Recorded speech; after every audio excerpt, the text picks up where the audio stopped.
Perfecto, ahí veo que ya vamos entrando. Buenos días a todos. Muchas gracias por sumarse. Vamos a estar esperando unos minutitos más para que se terminen de sumar quienes estaban anotados y ya le vamos a dar comienzo. Pero bueno, de vuelta, bienvenidos. Nuestra idea, este es nuestro tercer webinar. La idea siempre es acompañarlos y acercarles información que creemos relevante y que más allá de ya cómo los ayudamos desde Value en sus operaciones del día a día, creemos que también es muy valioso acompañarlos desde este lado, ¿no? Con contenido relevante que ayude a todos a tomar mejores decisiones.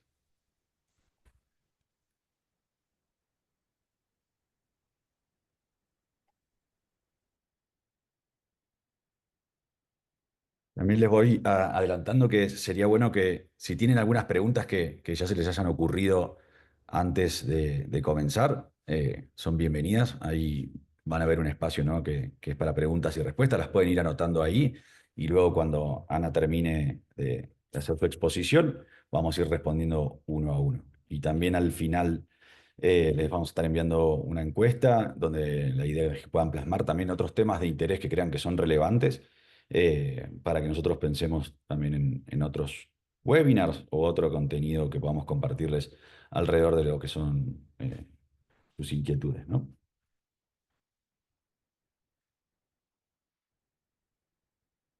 Si quieres, Ana, podemos ir comenzando. ¿Te parece? Excelente. Sí, denme un segundo para ir compartiendo la pantalla. Aquí está. Y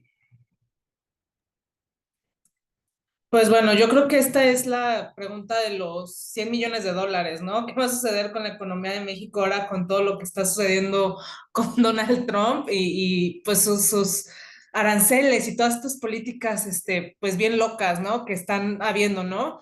Y bueno, ¿por qué empieza todo esto? Primero que nada es porque el gobierno de Estados Unidos, especialmente Trump, no quiere tener un déficit comercial con ningún país, ¿no? Lo cual es bastante difícil, sobre todo porque sabemos que Estados Unidos es una economía que es súper consumidora, vea, son los mayores consumidores del mundo y precisamente por esto, porque son tan altos consumidores, pues que ellos no se pueden satisfacer solo con lo que se produce en Estados Unidos, ¿no? Y por qué es que en particular China, ¿no? Y México están siempre en el ojo de Trump, es porque el déficit comercial con estos dos países es el más amplio. De hecho, en los últimos datos que salieron, el déficit comercial, sobre todo para el caso de México, se amplió a máximos históricos, ¿no? Y esto se debe, pues, por lo mismo, por los aranceles de Trump, ¿no? O sea, en lugar de que Trump con sus aranceles esté inhibiendo el consumo extranjero de algunos lugares, de hecho, en el primer trimestre de este año lo incentivó, ¿no? Entonces le salió además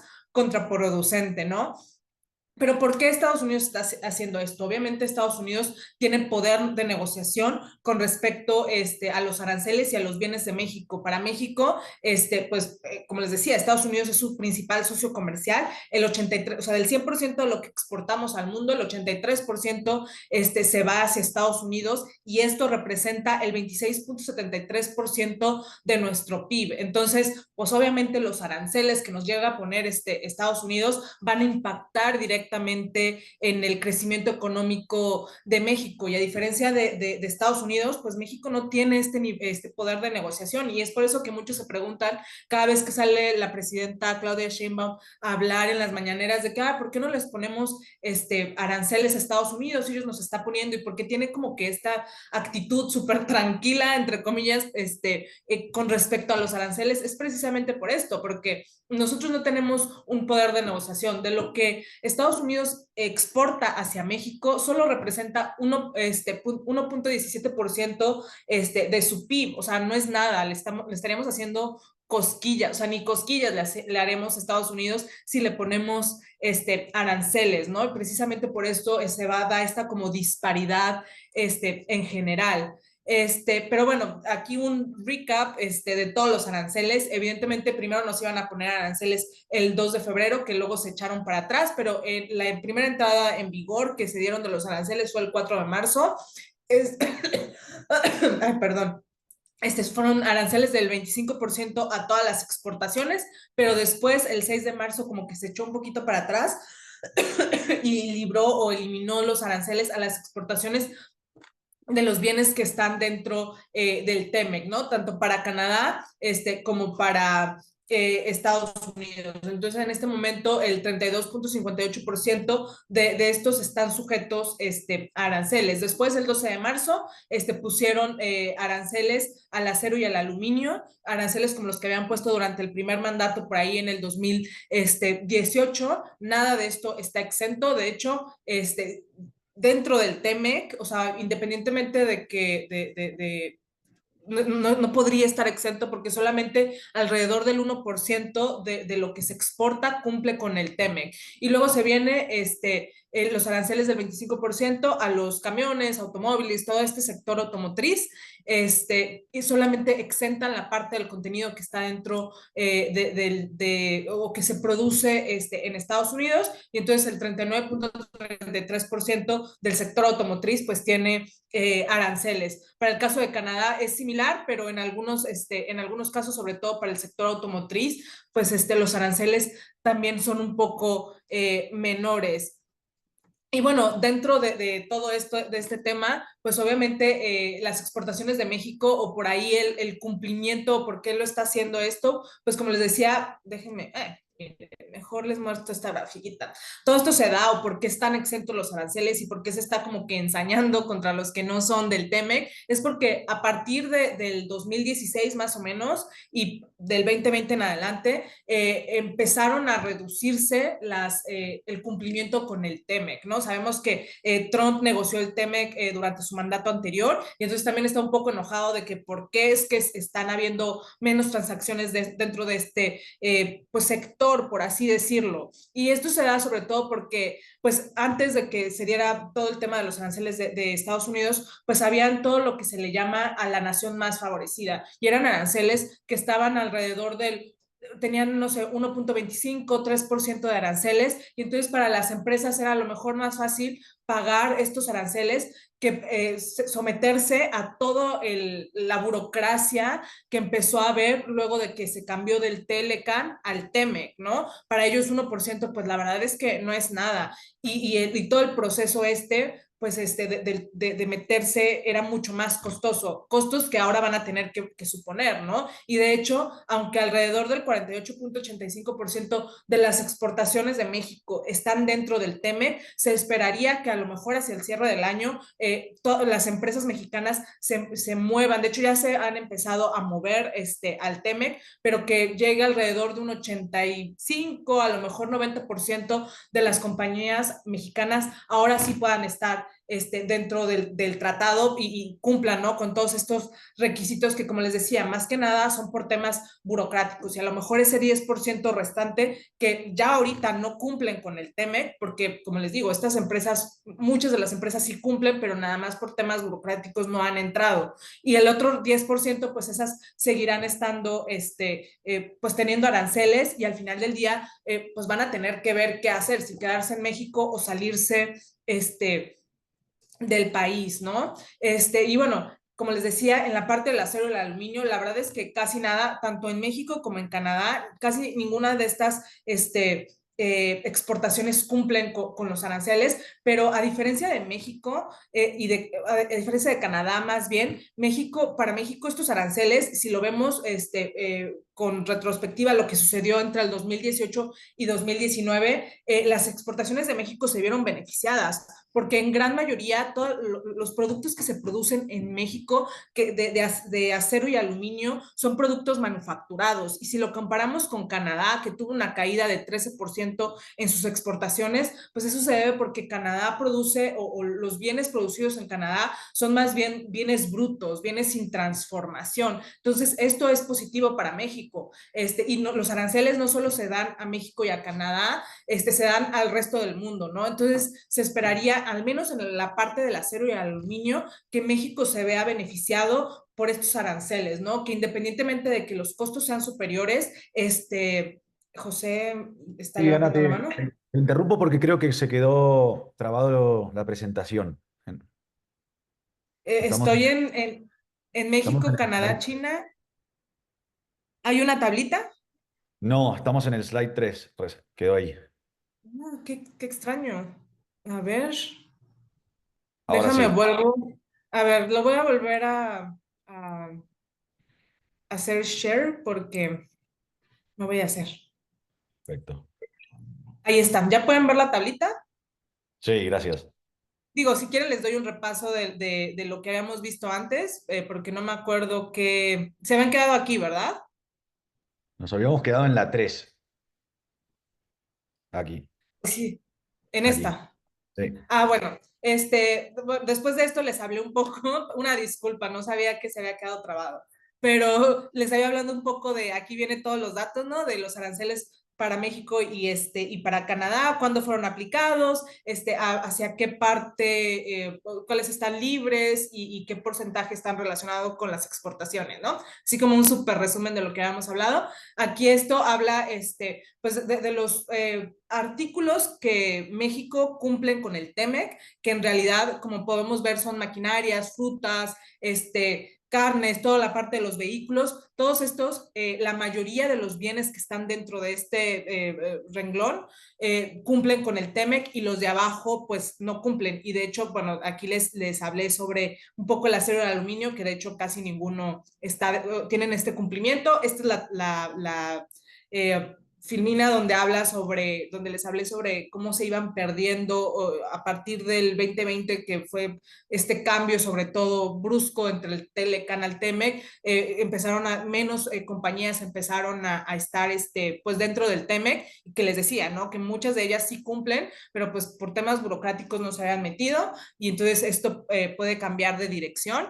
Y esta última, bueno, esta es del acero y el aluminio, de cómo están los porcentajes de lo que produce México, bueno, de lo que exporta México y Canadá dentro del TEMEC, que son bien poquito, la verdad. Y México tiene ventaja con Canadá porque son manufacturados la mayoría, ¿no? Y por eso les mencionaba aquí en esta gráfica, en esta tablita, que pues tomando en cuenta lo que se había visto entre el 2018 y 2019, que hubo también aranceles, pues esperaría que de hecho para México sea beneficioso, ¿no? Porque en este periodo vimos un aumento de 7.48% en las exportaciones de acero y aluminio de México a Estados Unidos. Canadá vio una contracción por lo que veíamos en esta filmina pasada, ¿no? Que pues México, la mayoría de lo que se exporta son bienes manufacturados, ¿no? Más que los de Canadá, y Canadá tiene más bienes brutos, que eso hizo que en general cayeran. Pero bueno, independientemente de eso, países como Alemania, Brasil, de hecho también fueron beneficiados, Japón, China, evidentemente todo esto, también lo que hizo en el 2016, en su primer mandato Trump, pues fue en contra de China, más que en contra del resto de los países, ¿no? Y bueno, en el sector automotriz, como les mencionaba, la mayoría de los productos que se producen en México y que se exportan hacia Estados Unidos cumplen con el TEMEC. Entonces, pues en realidad son poquitas partes de las que están fuera, son las que tienen estos aranceles del 25%, pero hay que destacar que después de que Trump pusiera también aranceles a las partes que no están hechas en Estados Unidos, pues también eso estaría dentro, ¿no? O sea, y aquí me gusta explicarlo así, ¿no? Si piensan en un cochecito, supongamos que el coche tiene partes hechas en México, Estados Unidos y Canadá, y si solamente lo que está hecho en Estados Unidos, no sé, sean los asientos, a lo mejor una parte del motor, no sé, las bujías, etcétera, pues dentro de ese cochecito lo único que estaría exento de ese arancel, pues sería el asiento, las bujías, pero todo lo demás tendría un arancel del 25 por ciento del cochecito, ¿no? Eso es lo que Trump estaba buscando con esa última, ¿cómo se llama? Pues sí, con ese último arancel. Sin embargo, también sabemos que hace un par de días, o bueno, la semana pasada, empezó a ponerles como excepciones, ¿no? También a los a las al sector automotriz, diciendo que las empresas que a lo mejor sí se traigan autopartes de México, de Canadá o de otros países, y que la mayoría sea, supongamos que el cochecito al final del día va a ser ensamblado en Estados Unidos y supongamos que de ese cochecito el 60% vienen de las autopartes de Canadá o de México, pues igual les van a hacer algunas excepciones porque al final del día sí están produciendo una parte o ya están terminando de armar en Estados Unidos el cochecito y esto lo hacen como evidentemente se dieron cuenta que pues las cadenas de suministro están demasiado ligadas y pues es bien difícil de que decir de un coche, pues nada más al 30% va a tener arancel y el otro no, y entonces cuál es el precio y cómo sucede todo esto, y entonces por eso hicieron estas nuevas excepciones y también lo que están buscando es incentivar a que pues muchas de estas autopartes se las lleven hacia Estados Unidos y para que estos cochecitos se terminen de construir ahí dentro. Básicamente eso es lo que están buscando, ¿no? Y bueno, también es importante hablar sobre China, ¿no? Porque digo, Canadá y México pues sí han tenido bastantes excepciones, pero como ustedes habrán escuchado, es una locura de aranceles los que les ha puesto Estados Unidos a China, ¿no? Y empezando porque el 4 de febrero pues se dio ese arancel general que a nosotros también nos iban a poner, pero después siempre no. Después otro arancel general del 10%. Todo esto, estos dos aranceles que les pusieron, que son del 20%, lo hicieron por el tema del fentanilo, que no quiere Estados Unidos, que también México y Canadá tienen ese tema. Y después a partir de ahí les empezaron a poner, digo, al acero, al aluminio, a los automóviles y luego todo el tema del Liberation Day, que fue el 2 de abril, que les pusieron, digo, primero eran aranceles menores, pero entre sus dimes y diretes y las peleas que tuvieron entre China y Estados Unidos, pues al arancel llegó hasta 125%, lo que acumula, digo, en general, aranceles del 145% y adicionalmente, evidentemente, al acero y al aluminio 25% y a los automóviles, camiones ligeros y autopartes de otro 25%. Entonces, supongamos que están en este sector de automóviles, camiones ligeros, que tiene 125%, estos 20% generales, que son 145%, adicional, y si además es algo hecho de acero y aluminio, pues otros 25%, lo que claramente nos estaría hablando que pues no habría comercio con China, porque son aranceles altísimos y que lo que están buscando es pues prevenir o inhibir que se traigan productos de China hacia Estados Unidos y obviamente pues China ante todo esto también les puso aranceles similares, ¿no? Que también desde ese punto hasta ahorita se ha hablado que hay algunos bienes que les están dando excepciones porque pues sabemos que el comercio está tan ligado que sería pues imposible que las empresas pudieran pues sustituir bienes así de rápido, ¿no? Y pues sería obviamente terrible para ellos tener aranceles de al menos 145%, por ciento, ¿no? Y obviamente esto hizo que los volúmenes de embarques de China a Estados Unidos pues mostraron una caída hasta abril del 32.04%, que es exactamente lo que Estados Unidos está buscando con respecto a China. Y bueno, los aranceles efectivos que al final del día, supongamos que China en este caso tiene aranceles del 145%, pero los aranceles efectivos te hablan lo que realmente las empresas están pagando por los bienes, porque obviamente hay excepciones, obviamente hay pagos de aduana que no se tienen que hacer o que tienen convenios, etcétera, y entonces empieza a haber como cierto descuento. En este caso, pues igual 131.91%, pues está, o sea, es altísimo de cualquier manera, aunque sea menor a su arancel nominal, pues sigue siendo sumamente alto. Para el caso de México, México es el país número 9, digo, quitamos los que estaban en intermedio porque son países que su comercio es tan chiquito que es el 0.55% del total, pero en este caso México se encuentra en es el país número 9 de mayores aranceles efectivos y Canadá también está dentro de los principales con 20.22%, México con 23.58%, como les decía, o sea, esto sería lo que las empresas efectivamente o realmente están pagando de arancel o de adicional, como impuesto, por así decirlo, a los bienes que importan desde el caso de México y del caso de Canadá, ¿no? Que es un poquito menor, pero siguen siendo sumamente altos y evidentemente esto pues eventualmente podría inhibir el comercio entre los países, ¿no? ¿Y por qué hace todo esto Estados Unidos? En el caso con México específicamente, y todo, como les decía desde el principio, es China, ¿no? Los estadounidenses no quieren tener nada que ver con China, y la relación comercial entre México y China se está haciendo cada vez más cercana, ¿no? Como podemos ver, hasta el 2024, las importaciones de bienes provenientes, o sea, las importaciones de México provenientes de China alcanzaron 20.76%, que es un máximo histórico. Y obviamente esto genera como triangulación, ¿no? Que es lo que le preocupa mucho a Estados Unidos, ¿no? Que entren bienes de China que empezaron a entrar y que digan, aprovechándose del TEMEC, digan de que nosotros también somos del TEMEC, pero pues es pura mentira, y vamos hacia Estados Unidos, como si fuéramos parte del TEMEC, y no es así. Entonces, esto es lo que hace que Trump pues le esté dando duro también a México en general. Y a diferencia de eso, y si bien las exportaciones mexicanas a China también han aumentado, pues la verdad es que es bien poquito lo que le mandamos México a China, ¿no? Y también en este caso, pues estamos en una desventaja con el país asiático, ¿no?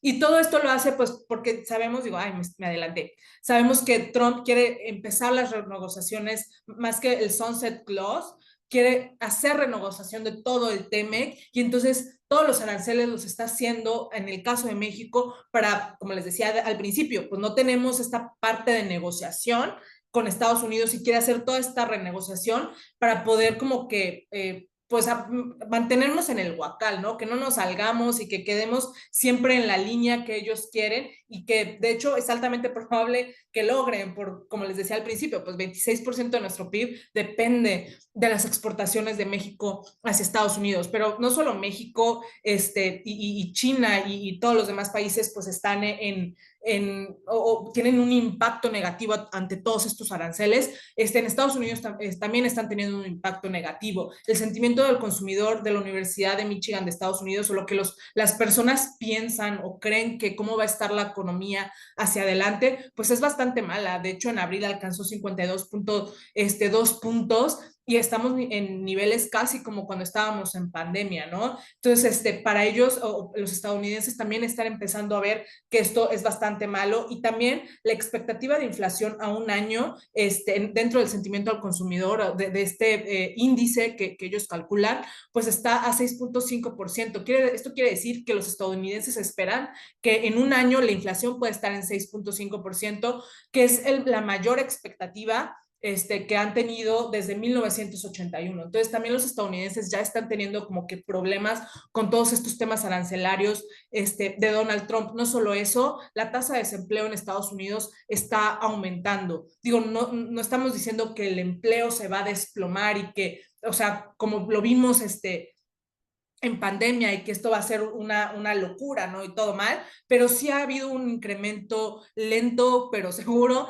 en la tasa de desempleo. Y es importante ver esta grafiquita de este lado, porque los niveles de la tasa de desempleo en comparación al promedio móvil están en niveles donde típicamente Estados Unidos muestra una recesión, lo que nos habla de que la expectativa o las posibilidades de que la economía de Estados Unidos entre en recesión, pues están también aumentándose. ¿Y por qué les explico todo esto? Pues básicamente, como decían nuestros abuelitos, si Estados Unidos estornuda, a México pues le da gripa, ¿no? Entonces, el hecho de que haya riesgo de recesión en Estados Unidos, o que su economía se desacelere significativamente, pues es malo para México. De hecho, esperaríamos, digo, acaban de salir los datos del PIB, de hecho, se observó una contracción trimestral anualizada en el primer trimestre en el caso de Estados Unidos, algo que no veníamos también casi desde la pandemia, y esto, pues, como les decía, es malo, sobre todo porque nos hace pensar que la economía de Estados Unidos crecerá hacia el cierre del año 1.23%. Y esto es relevante porque es una fuerte desaceleración económica en Estados Unidos, y si las desaceleraciones económicas de Estados Unidos impactan a México, pues algo así como que más fuerte, obviamente pueden llevar o están haciendo que se espere que en México también haya una recesión. Y bueno, aquí están nuestras expectativas de crecimiento económico. Digo, tampoco se prevé hasta ahorita que Estados Unidos, la economía en 2025 se contraiga en general, como se vio en la pandemia, pero sí podríamos estar viendo 2 trimestres consecutivos de contracciones en el PIB y eso ya se marca, al menos los economistas lo marcan como una recesión técnica, ¿no? Que sería, como les decía, bastante malo.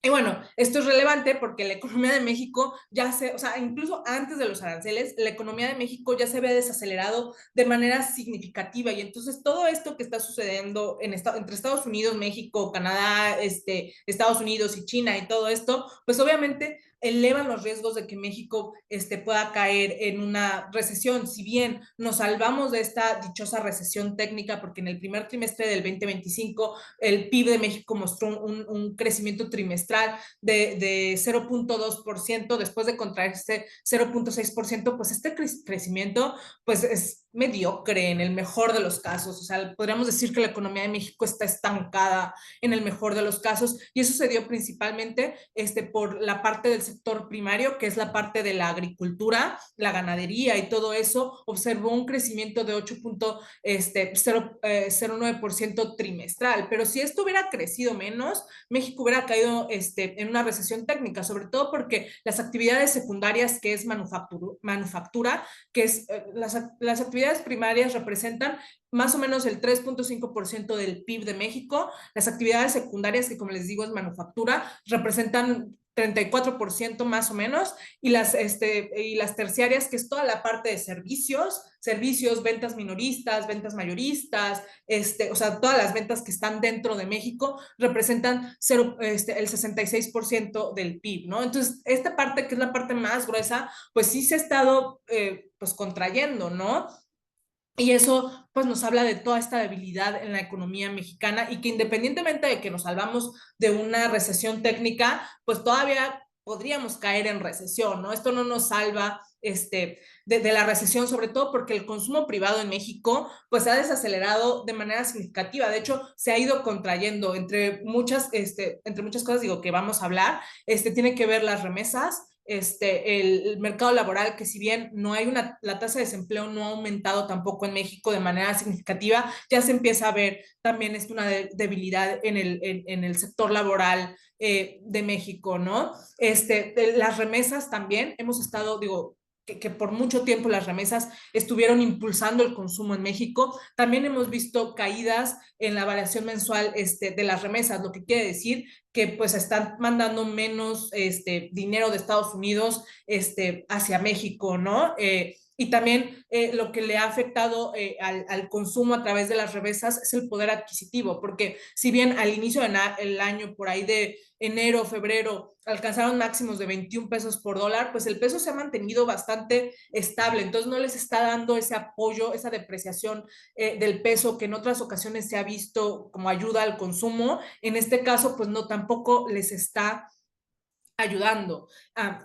Como les decía, todo esto nos puede llevar a que México pueda caer una recesión hacia adelante. Digo, las recesiones no siempre son súper exageradas como las que vimos durante la pandemia, que tuvimos una contracción de 8.55%, pero también hay recesiones como más leves. Ahí en 2019, antes de hecho de la pandemia, México ya había entrado en recesión cuando el gobierno del presidente López Obrador entra y se hace toda la cancelación del Naim. Todo ese periodo llevó a que la economía mexicana pues cayera en recesión, ¿no? Entonces, digo, a lo mejor no podríamos ver una caída de 8%, pero sí una contracción más ligera de alrededor de 0.24%, más o menos. Y bueno, como les decía también, esto se puede dar porque el mercado laboral tampoco está creciendo como estaba creciendo niveles previos de la pandemia. Si vemos la comparación,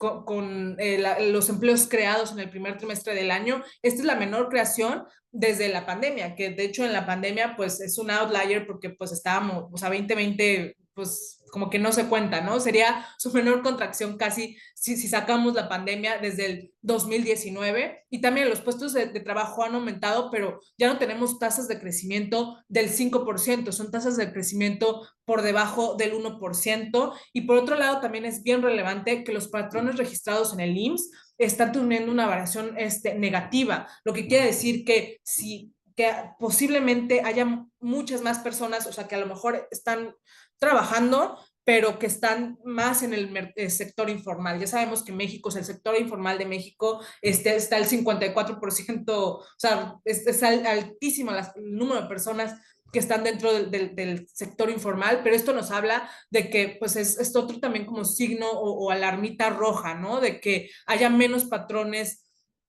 registrados o que se estén registrando menos personas para dar empleos formales y sabiendo que los empleos formales pues además les dan como un colchoncito a las personas porque tienes todos tus beneficios, algo que en el sector informal pues no lo tienes. Por su parte, las exportaciones de México, si bien se mantuvieron fuertes en el primer trimestre y crecieron 3.88% las generales y que fueron impulsadas sobre todo dentro del sector manufacturero, no por el sector automotriz, pero por los otros sectores, pues también nos está hablando también de signos como rojitos, porque sabemos que los aranceles de Estados Unidos iniciaron en marzo, oficialmente para México y Canadá iniciaron en marzo, lo que quiere decir que en enero y febrero las exportaciones crecieron, de hecho crecieron más, como les decía, el déficit comercial entre México y Estados Unidos se amplió toda vez, o sea, mucho más, pero esto se dio sobre todo por el nerviosismo de los estadounidenses, de las empresas estadounidenses que decían, ay, me tengo que adelantar porque pues no sabemos hasta qué punto van a quedar los aranceles y se van a ir pues acumulando, como en un punto se acumularon, en algún punto teníamos aranceles de 50%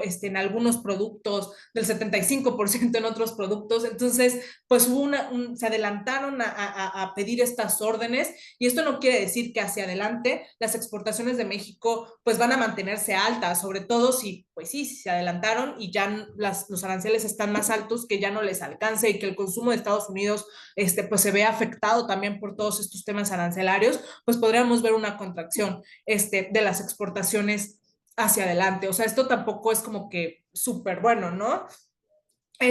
Pero bueno, dentro de las exportaciones o de lo que produce México, la mayoría de los bienes que se producen en México y se mandan a Estados Unidos, pues son bienes de maquinarias o son bienes que son, que eh, lo voy a poner así, tenemos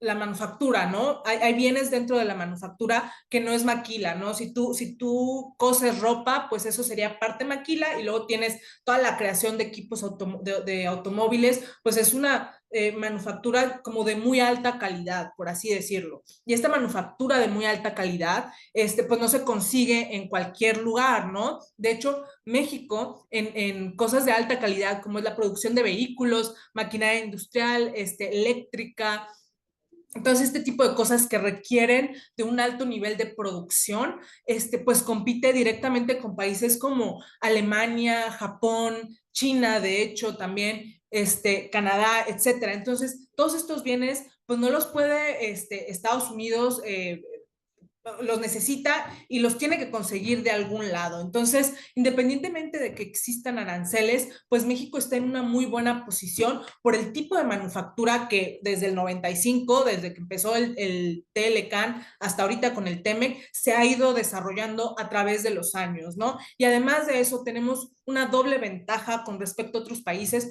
porque además México se ubica pues al sur de Estados Unidos y sabemos que los costos de transportación hacia Estados Unidos son mucho más flexibles o más baratos desde México. Son alrededor de $1, o sea, por cada $100 que se envían, es un poquito por arriba, o sea, 1.20 más o menos, dólares lo que cuesta enviarlo a Estados Unidos que traerte bienes desde China, que es casi el triple de lo que costaría traértelo, o sea, llevarlo a Estados Unidos desde México, ¿no? Entonces, de hecho, los aranceles o sea, independientemente de que estamos como en un escenario un poco, pues no quiero decir oscuro, pero así medio malón, México tiene muchas otras ventajas que le pueden ayudar a pasar este tipo de eventos, pues más leves, ¿no? Que no sea tan fuerte el golpe, que es por el tipo de manufactura que tenemos y además nuestra distancia con Estados Unidos. Y esto, si lo vemos, podría también incentivar a que el nearshoring pues sea mayor, ¿no? Digo que algunos hablan de que cuál nearshoring se ha sido bien poquito, pero pues es la oportunidad de México, ¿no? Para que el nearshoring y el friendshoring también que le dicen, que sigamos siendo amigos de Estados Unidos y que podamos traernos pues mayor inversión y hacia adelante posiblemente mayor crecimiento económico. Por su parte, la inflación de México, si bien se ha mantenido bastante estable, pareciera que se ha pegado por encima del 3%. Sabemos que para Banco de México, su nivel objetivo de inflación es el 3% más menos 1%, pero para ellos sería ideal, ¿no? Que estuviera más cerca del 3% y pareciera que se ha estado pegando en niveles más altos. Y todo este tema arancelario, pues obviamente que afecte a las cadenas de suministro podrían darle o pegarle también a la inflación elevándola.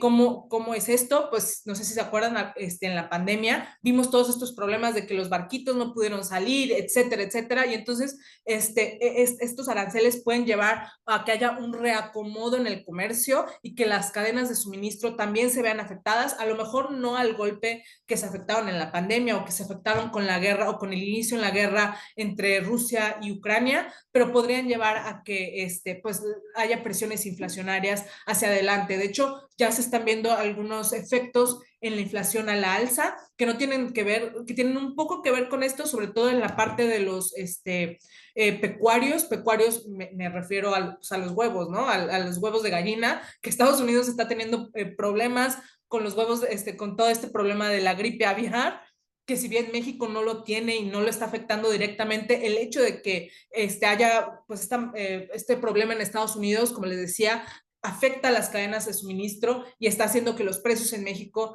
también se eleve, ¿no? Pero bueno, para el cierre del año esperaríamos que la inflación termine en 3.6%.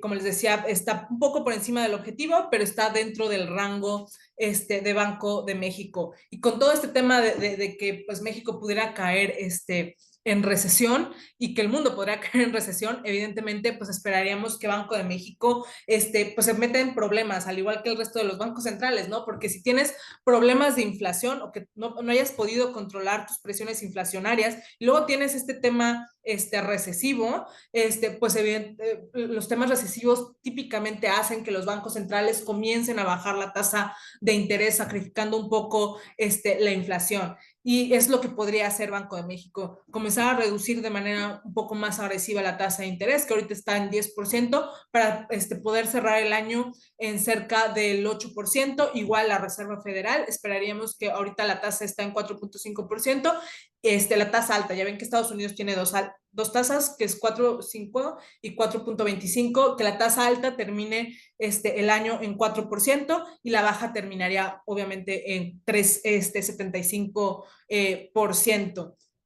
Y bueno, creo que lo que todos se preguntan, ay, en la parte del tipo de cambio, ¿no? Todos estos factores que hemos visto han llevado a que haya habido muchísima volatilidad del tipo de cambio, sobre todo hasta principios de abril, que fue el Liberation Day, el 2 de abril, que llevó al peso a ubicarse por arriba de los 21 pesos por dólar de manera momentánea y poco a poco se ha ido, pues no desacelerando, pero como estabilizando en niveles cercanos entre 10, por arriba de los 19.50, por debajo de los 20 pesos por dólar, porque pues como vimos, pues Trump se echó, o sea, vaya, puso que se iban a tardar, no, o sea, vaya, les dio plazo de 90 días a los aranceles y empezó a ser como que un poco más flexible y obviamente pues eso es positivo, ¿no? Para el peso, sobre todo porque también hemos visto una fuerte desaceleración o un debilitamiento generalizado del dólar estadounidense. El dólar estadounidense con todo este rollo que Trump trae de que si aranceles y no aranceles y una cosa y otra, ha hecho que los inversionistas empiecen a ver al dólar pues no apestado, pero así como que a lo mejor ya no es tan seguro como antes, a lo mejor ya no va a ser una divisa refugio como lo era antes por todos estos temas, no saben hasta qué punto Donald Trump, por ejemplo, puede intervenir con la Reserva Federal y obviamente eso es malo para el dólar estadounidense y ha sido bastante bueno para el peso mexicano. Entonces han habido muchos factores que han llevado a que el peso no esté tan alto o hay una apreciación del peso mexicano, pero ojo, con todo lo que está pasando en el mundo, no se descarta que pueda seguir habiendo volatilidad, que podamos seguir viendo presiones inflacionarias, sobre todo presiones, perdón, al alza para el tipo de cambio, sobre todo si México, la economía mexicana llegara a caer en recesión. Y bueno, por lo pronto nosotros traemos una expectativa de que este año el crecimiento de México se estanque, o sea, que al final del día no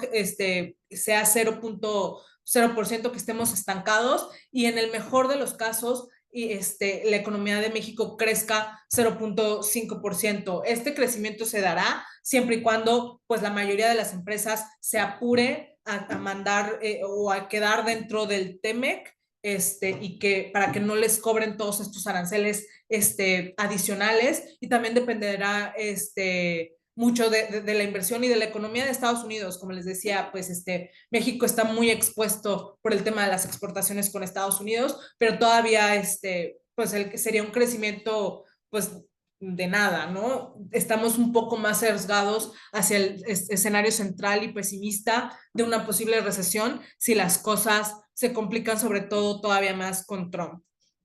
Y bueno, por mi parte es todo. No sé si haya dudas. Déjenme stop sharing y veo Q&A si hay. Excelente, Ana, muchísimas gracias. Sí, vamos a dar unos minutitos si quieren para que puedan escribir ahí sus preguntas. Van a ver ahí un icono que es como que tiene un signo de interrogación, ahí pueden escribir las preguntas que tengan y las iremos respondiendo. Sí, digo, les dije para que vayan así pensando, hubo mucha información el día de hoy, entonces a lo mejor todavía siguen así impactados. Sí, seguramente, pero súper valioso, Ana.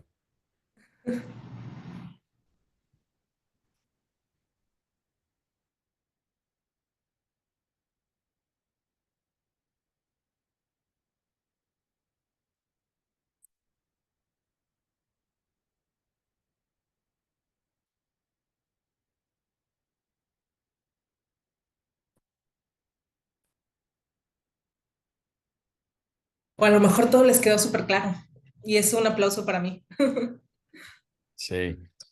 Yo igual, digo, te puedo hacer una pregunta que es un poco esta Ajá. carga que hemos visto las últimas semanas o el último mes, ¿no? O sea, ¿qué puede significar algo? ¿Podemos esperar que sea todo como muy de un día para el otro? Por ejemplo, que nos despertemos con algo totalmente nuevo que está fuera del radar y las cosas cambien. O sea, digamos, lo peor o lo más turbulento puede haber pasado. Esa es una buena pregunta, porque al final del día con Trump no sabemos. Bueno, yo pensaría que lo más violento ya pasó. O sea, vea, supongamos que eh, ya no se quiera meter con el comercio, ya no se quiera meter con la Reserva Federal y que toda esta parte violenta ya haya pasado. Sí podríamos ver sobre todo en el tipo de cambio, podría seguirse estabilizando a lo mejor en niveles más bajos. Se me hace muy difícil que se rompa en los 19 pesos por dólar, que baje, o sea, de los 19 pesos por dólar, porque como te decía en general, pues las expectativas no son muy buenas, porque independientemente de que los aranceles se han pospuesto, de que hay como que un poco de optimismo en ese aspecto, pues hay aranceles, las economías sí se están desacelerando, sí es posible que caiga, o sea, caiga el mundo en recesión. México, Estados Unidos se abrió la puerta de que cayera, que también puede caer en recesión. Europa está también a nada de recesión. China, digo, tiene crecimiento del 5%, pero su economía se puede desacelerar inclusive al 3%, que sería sumamente malo para los chinos. Y entonces eso al final del día, pues es malo en general, ¿no? Para el mundo. Y se puede ir hasta arriba hasta que Trump lo permita, ¿no? Porque hemos visto que el Trump sale con cada cosa de repente, como aquella vez que dijo que que podía despedir a Powell, que sería una intervención directa en la Reserva Federal, que típicamente la Fed ha sido, pues es el Banco Central, los bancos centrales tienen que estar separados del gobierno, y entonces si se llegara a ver una intervención así, que esperemos que nunca suceda, pues obviamente estaríamos hablando de muchísimo, muchísimo riesgo global y obviamente eso se iría, o sea, se vería impactado en el tipo de cambio. Perfecto. Ahí nos hicieron algunas preguntas. Si El, las puedes leer, Ana, porque solamente nosotros las podemos ver. Entonces sería bueno que sí, las leamos. la primera es cómo podemos esperar que se comporte el precio del dólar en los siguientes 6 meses. Digo, es la pregunta de los 5 millones, ¿no? Pero como mencioné, yo creo que si Trump no dice nada, o sea, si las cosas se siguen calmando, yo creo que se puede acercar hacia los 19 pesos por dólar. Inclusive, en el mejor de los casos, 18.80 sería lo mejor, pero no sería algo como sostenible por todos los riesgos que vemos hacia adelante, ¿no? Pero sí creo que tiene espacio para apreciarse un poquito más el peso, como les digo, siempre y cuando no se le ocurra una locura a Trump, ¿no? Que eso nadie lo puede prever en general. Buenos días. En el caso de los presupuestos anuales elaborados en 2024, ¿qué me aconsejas para ajustar el precio más que vendo y compro en dólares? Me refiero, si existe algún modelo matemático útil. Am, no hay como o sea, no hay ningún modelo matemático que exista que te pueda hacer que lo ajustes. Lo único que puedo aconsejar en general es que aprovechen, o sea, dependiendo, ¿no? Por ejemplo, hay clientes que son de turismo, ¿no? Que entran muchos dólares y ellos venden y una apreciación del peso pues es mala para ellas, ¿no? Poniendo como este escenario. Entonces, cada vez que suba, para eso existen todas estas modelos donde hay como compras un forward o algún tipo de opción donde puedas agarrar un precio alto, en el caso, por ejemplo, si fueras del sector turismo y que te llegan muchos dólares, cada vez que cuando se deprecia el peso, puedes tomar o sea, comprar algún tipo de cobertura cambiaria y por el otro lado, si lo que tú quieres o te necesitas es un peso apreciado, comprar también una cobertura cambiaria, como que aprovechar estos puntos hacia abajo o hacia arriba, dependiendo de lo que, digo, a tu tesorería le convenga más. Lo dice, para el 2026 esperaremos que la economía mexicana ya se encuentre en recesión. La verdad es que yo creo que sí, yo creo que incluso este año, o sea, yo creo que es mucho más posible que entremos en recesión desde este año a que alcancemos a llegar al 2026. O sea, vean, necesitaríamos pues que las cosas se arreglen, ¿no? La economía de México sí está bastante débil. Como les decía, a lo mejor sería una contracción chiquita, o sea, una recesión pequeña como la que vimos en 2019, pero yo creo que sí es más probable que si no estamos, ya hacia el siguiente o incluso el tercer trimestre entremos en recesión.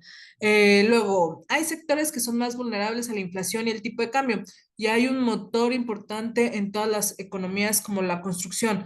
¿Qué escenario ves para el sector de desarrollo de viviendas?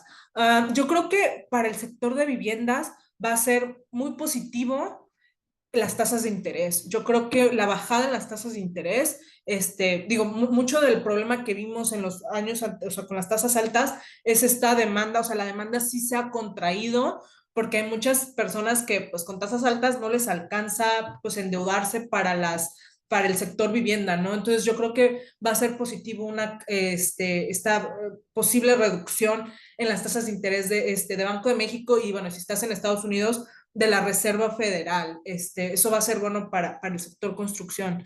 Después, en México, ya vi que abajo puso en México. Sí, en México yo creo que les va, o sea, una bajada en las tasas de interés va a ser positiva para el lado de la demanda, ¿no? ¿Cuál es el mejor escenario para el tipo de cambio en este mes de mayo? Sería bueno ir cambiando los pesos a dólares, anticipando el aumento en el tipo de cambio. Yo creo que posiblemente sí, vaya, hemos estado tocando niveles bajos. eh, este mes yo creo que sí, sería bueno. Digo, al menos ya sabemos qué se espera en este mes, ¿no? Siempre hacia adelante, o sea, siempre que te vayas al futuro, este, hay más incertidumbre, ¿no? Y pues como no sabemos qué va a decir Trump, pues sí, yo creo, considero ahorita que está bastante apreciado en general.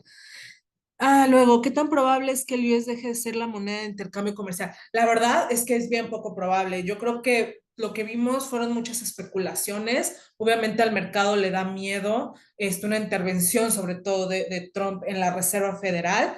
Pero en el corto plazo yo creo que va a ser muy poco probable. A lo mejor en 10 años, 15 años, podríamos ver ese cambio.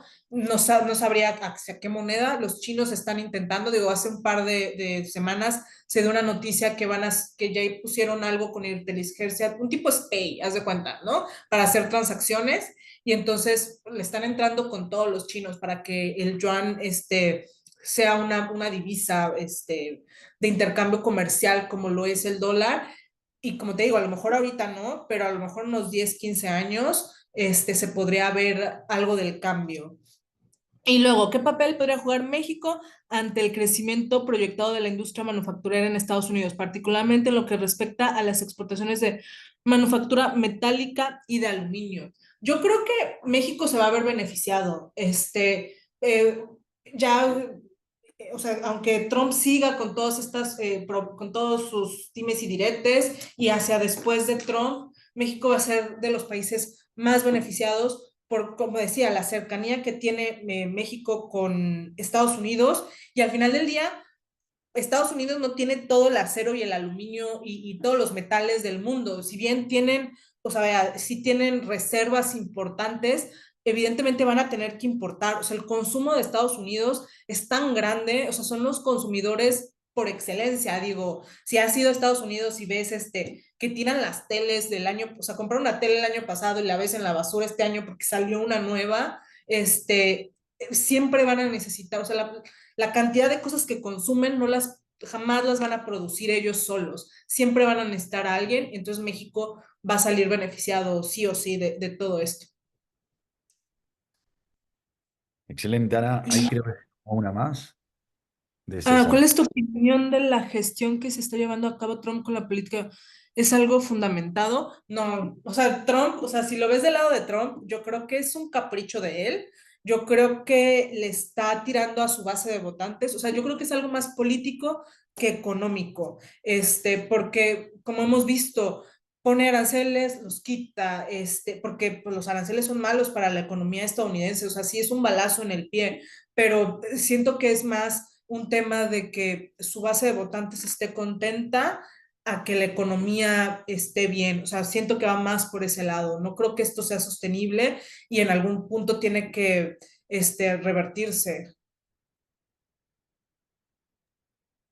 Perfecto, Ana. Bueno, ahí fue la última. Así que estamos. Nada, muchísimas gracias de parte de todo el equipo de Value. La verdad que como siempre es súper valioso todo lo que tenés para compartirnos. Y esperamos obviamente seguir trabajando juntos en el futuro.